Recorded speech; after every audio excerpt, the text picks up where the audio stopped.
Hello, beautiful people of the internet. How are you doing today? My name is Jackie and welcome back to my YouTube channel. Today in this video, I'm going to be talking about all of the books that I read in the months of October and November. In the months of October and November, I read 7 books, well, technically 6 full-length novels and 1 novella. 4 of these books I read for college and 3 I read on my own time, and my average rating for this month was 3.35 stars. One of the books I gave a star, like a half star rating, like something and a half stars, hence why it's such a specific average and not just like 3 or something. So the first book that I read in October was actually a reread for me. I had been assigned it for class last semester, and then this semester it was assigned reading for a different class, and that book is Frankenstein by Mary Shelley, which I absolutely love, and I gave it 5 stars. I think it was the only 5-star read in these 2 months for me. Frankenstein is a book that a lot of people think they know what it's about, but when you read it, it's actually a lot different than you think it's going to be going in. Everybody imagines Frankenstein's monster as, you know, the big green guy with the bolts in his head and his arms out as he walks, and I have no idea where that portrayal came from because that's not at all what the creature is like in the book. In fact, in the book, the creature is a very sympathetic character, at least in my opinion. So this book follows a young man named Victor Frankenstein who wants to experiment to see if he can create life from dead matter. He ends up creating this monster. However, he is horrified by the monster's hideous appearance, abandons it, and the monster then swears to take vengeance on Victor. I really love this book. I don't know, I just really think it's an interesting story, and like I said, I kind of had a preconceived notion going into it the first time I read it last semester, thinking I knew what it was going to be about, and it was so different from my expectations, and so much better than I actually thought it was going to be. I know a lot of people on BookTube have not read this book. I mean, some people on BookTube don't read classics at all, but this is one of my all-time favorite classics that I've read so far. I've read it twice. I gave it 5 stars both times, twice in 1 year. I really, really like it.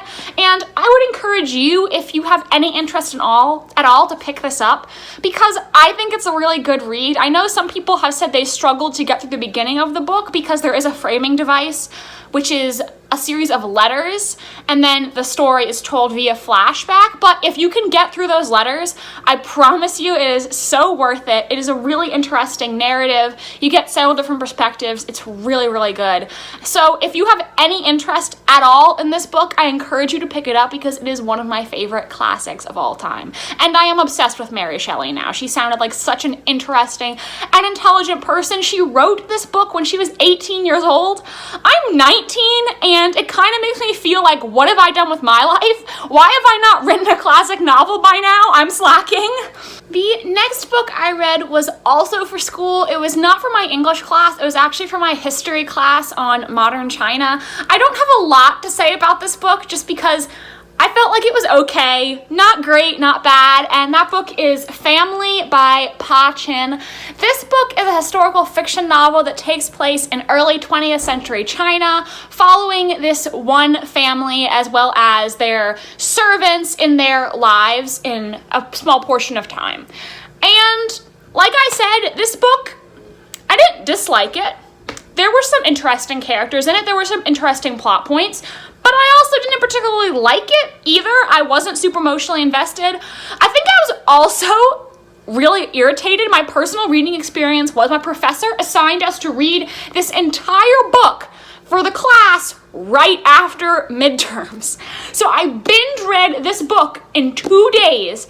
We talked about it in class for 1 day and then never mentioned it again. And I was just really irritated because I had to read, 300 pages in 2 days just for us to have a class discussion, for me not even to get like a quiz grade or an assignment grade out of it. So it kind of felt pointless and I was irritated. So this book, I gave it 3 stars. Usually when I give a book 3 stars, that means it was fine. I didn't really like it. I didn't dislike it. It just wasn't for me. And yeah, this book's just, It was fine, but it's not going to be like a favorite of mine, and I didn't think there was anything particularly odious about it either, so that's why I gave it 3 stars. Okay, up next, for the same English class, Romanticism to Modernism, that I had to read Frankenstein in, I also had to read this novella. I don't have a version that's just the novella because I read it in this bind-up, which is the Norton Anthology English Literature, the major authors. And that novella that I read was The Strange Case of Dr. Jekyll and Mr. Hyde by Robert Louis Stevenson. Now, I gave Dr. Jekyll and Mr. Hyde 3 stars, and this was 100% a case of it being me, not the book, because had I not known the plot twist in this book, I think I would have given it 5 stars. I said in class that if I had been reading that book in the 1880s when it was originally published, I would have absolutely loved it, but because society spoiled the plot twist in this book for me, the end felt so anticlimactic. So, if for some reason you don't know the plot twist, Dr. Jekyll and Mr. Hyde, I'm gonna hold up this anthology collection, and when I put it down, that means I'm done talking about the spoilers. There were actually several people in my class who didn't know the plot twist, which I found surprising, and my professor also found surprising because she said she'd been teaching this novella for many years, and everybody always seems to know the plot twist.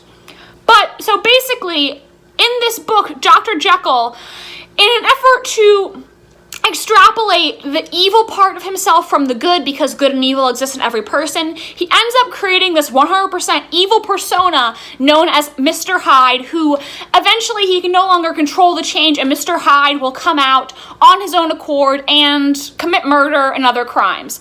However, you're not supposed to know that Jekyll and Hyde are the same person until the very end. That is supposed to be the grand reveal, but I already knew it, as did most people in my class. I went into that novella thinking that it was going to be similar to Frankenstein, that the story would be told from Jekyll's perspective, and we would follow him on this journey where he ends up creating Hyde, and then he was going to, I don't know, go on a journey to stop Hyde. Maybe he had some sort of love interest that Hyde was threatening, something like that. That's what I thought it was going to be. But instead, the story is told entirely from an acquaintance of Jekyll's, and at the end, he finds out that Jekyll and Hyde are one and the same. So when you already know going in that Jekyll and Hyde are the same person, it removes all suspense. And that was really disappointing, because I think if I hadn't known that, if society hadn't spoiled that for me, then I would have absolutely loved this novella, and it could have been one of my all-time favorites. So ultimately, I gave The Strange Case of Dr. Jekyll and Mr. Hyde 3 stars. I totally understand why it is considered a classic, because had I read it and not known the ending, I would have absolutely loved it. So this is a case of it was my fault and not the book's, and I just really wish that I hadn't known the ending, because then I really would have loved it, but knowing the ending just made the story feel so anticlimactic and predictable. So we've finally gotten to a book that I actually read for pleasure, and that book was Red Queen by Victoria Aveyard. I gave this book 3 stars. I know a lot of people on BookTube don't like this series, but I decided to read it because, like I said, I'm just getting into fantasy. I mentioned that in my BookTube newbie tag, and I don't want to say I know Victoria Aveyard because I don't know her, but we sort of have this weird 6 degrees of separation connection, because her father works for the same company that my father works for, just at a different branch, and so they've met before. So when this book came out, my dad was like, oh, this guy who works for my company, his daughter, she's in her 20s, and she just published this really popular series. You should read it. So that made me want to give the series a try. This book follows a girl named Mare Barrow, who she lives in a futuristic world where the world is ruled by people known as Silverbloods who possess magical powers, and she is a red who is supposed to not have magical powers. However, she finds out that she actually does have powers. She is able to control electricity. What was really interesting to me about Red Queen is that even though it's a fantasy, it takes place in a futuristic setting, which I thought was really interesting. I also thought the magic system in this book was super interesting. All of the royal houses, noble houses I mean, have really interesting powers, you know, from being able to control fire, to being able to control or read people's minds, to be able to make plants grow. All these different things that I thought were super interesting to learn about. I know a lot of people don't like Mare as a main character. I didn't particularly like her, but I didn't really dislike her either. She was just very meh to me. The vibes of this story reminded me of The Hunger Games, which I love the Hunger Games. In middle school, I was so obsessed with the Hunger Games. So I did kind of enjoy, they were sort of similar. But I do feel like even though I enjoyed reading this book, it was not super duper original. And I'm going to talk about the love interest in this book, which involves some spoilers. So if for some reason you haven't read this book yet and you want to read it, just wait till I put the book down starting now, okay? So Mare's two love interests are the two princes of Norta. There's Cal, the older brother, and then Maven, the younger brother. They are half-brothers. Cal's mother was the former queen who died, and Maven's mother is the current queen, Alara, who just totally gives me Cersei Lannister vibes. I loved her as a villain. She was great. And to be honest, I thought Cal was really boring. He was just such a generic, nice guy. Like, I didn't dislike him, but I didn't find him interesting at all. And Maven, I liked so much more. Maven had such a more compelling personality to me. I thought he had a better chemistry with Mare, and that was a ship that I could get behind.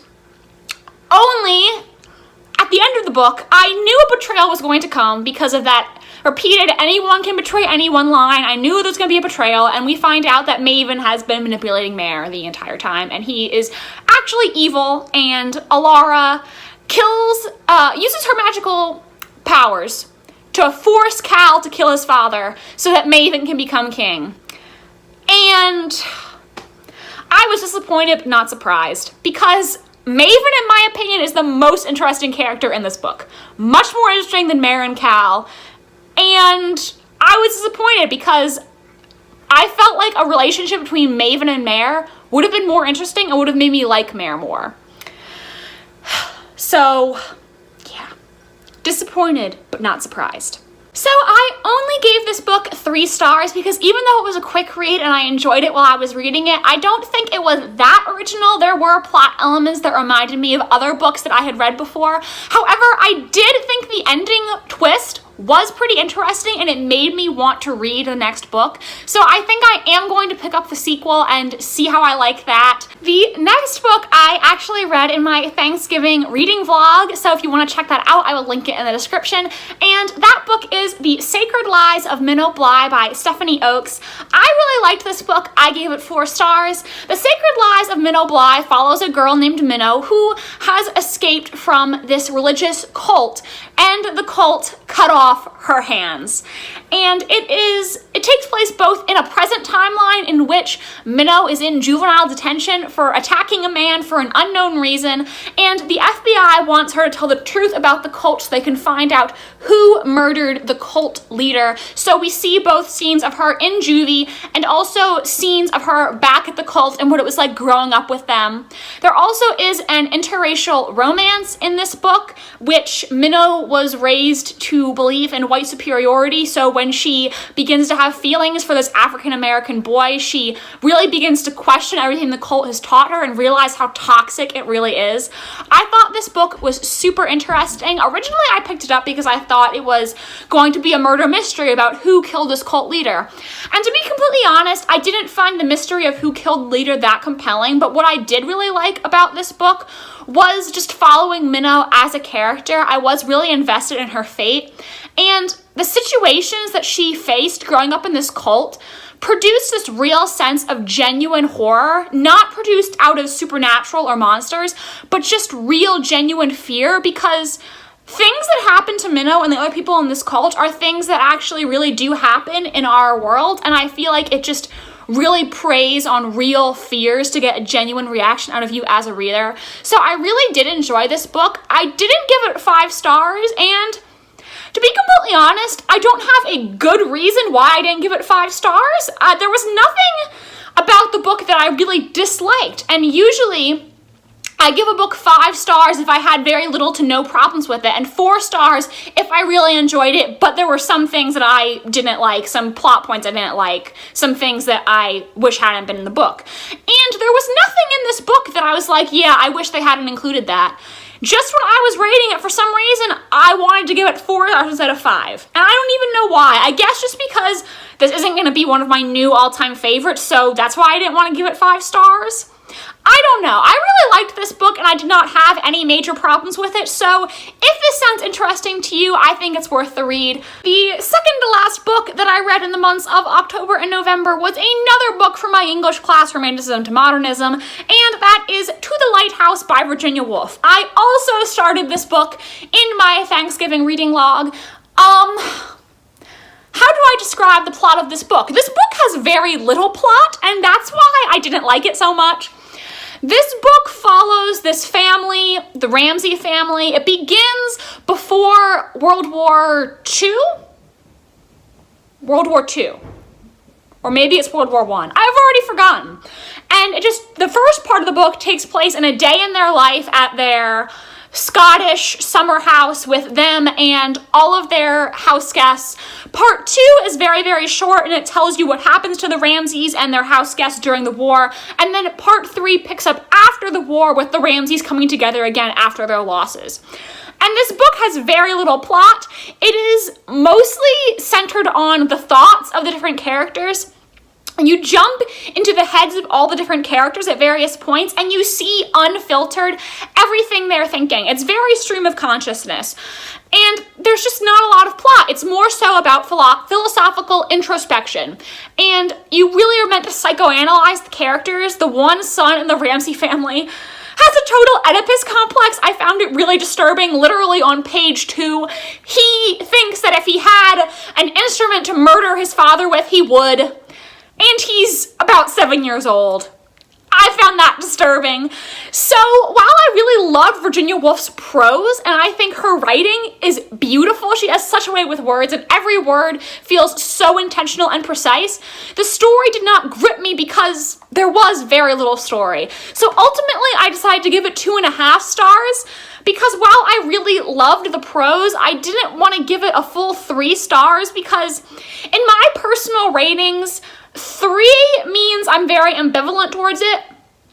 I didn't really like it, I didn't really dislike it, and this book I was leaning more towards I disliked it, though I did really like the prose, so that's why I decided to give it 2.5, because I thought it was really well written. It just is not the kind of thing that interests me, and I didn't really like it. Okay, so I realized I was wrong earlier when I said this was going to be 6 novels and 1 novella. It's actually 5 novels, 1 novella, and 1 collection of short stories and poetry. This book I started reading in October, and I actually haven't finished it yet, but there's only about, I think, 3 short stories in here that I haven't read yet, and I'm pretty confident on what I'm going to rate it, so I figured I might as well just include it. I'm probably going to finish it today after I finish filming this video. And that is The Essential Tales and Poems of Edgar Allan Poe. Wow, the lighting, you can't really see the words. Sorry the lighting in here is so bad. I'm asking my dad to get me a ring light for Christmas. I know that's a weird gift, but I think it might be helpful. Anyways, so this is just a whole bunch of short stories and poems by Edgar Allan Poe, who is a 19th century horror writer, horror suspense. And I gave this 3 stars because there were some short stories and poetry in here that I thought were amazing, and there were some in here that did not interest me at all. I am going to, after I read the last 3 short stories I have to read, post a full review on Goodreads where I give my rating for every single story and poem, like how many stars I gave each one. And that'll probably actually already be up by the time this video goes up, because like I said, I'm gonna finish this book after I finish filming this video, and it's gonna take me a couple days to edit this video before it goes up. So I'll link that review in the description if you wanna see my exact ratings for every story and poem in this collection. So there were some stories and poems that I thought were 5 stars, absolutely phenomenal, loved them. And there were some that were 1 star, just did not interest me at all. So it really averaged out to a 3-star rating. Some of my favorites in this collection, I really liked the poems The Raven and Annabel Lee. Annabel Lee, I did a presentation on it in high school, and I've loved it. For I was a child and she was a child in that kingdom by the sea, and we loved with a love that was more than love, I and my Annabel Lee. So good. The Raven is iconic, like, for a reason. It's really good. And the short stories that I really, really liked, that really caught me by surprise, were The Black Cat and and the Cask of Amontillado. I think the Cask of Amontillado was my favorite thing in the entire collection. It was great. I was actually really disappointed by The Pit and the Pendulum because I'd heard of that and it's so famous, and I didn't think it was interesting. I think I gave it 2 or 3 stars in the rating. It just didn't do anything for me. Also had some problems with the specific edition because I think it could have benefited from footnotes in some places. For example, there is one story, I'm blanking on the title off the top of my head, but it takes place in Paris, and there are French words and phrases included in the story. I don't speak French, and there were no footnotes to tell me what the person was saying in French. And I think footnotes would have been helpful in that situation if you, the reader, like me, don't know French. And that, beautiful people of the internet, is everything that I read in the months of October and November. Let me know what your favorite thing was that you read in October and November. Please like this video if you enjoyed and subscribe to my channel if you want to see more from me. Thank you so much for watching, and I hope you have a wonderful rest of your day. Bye, and I hope to see you in the next one.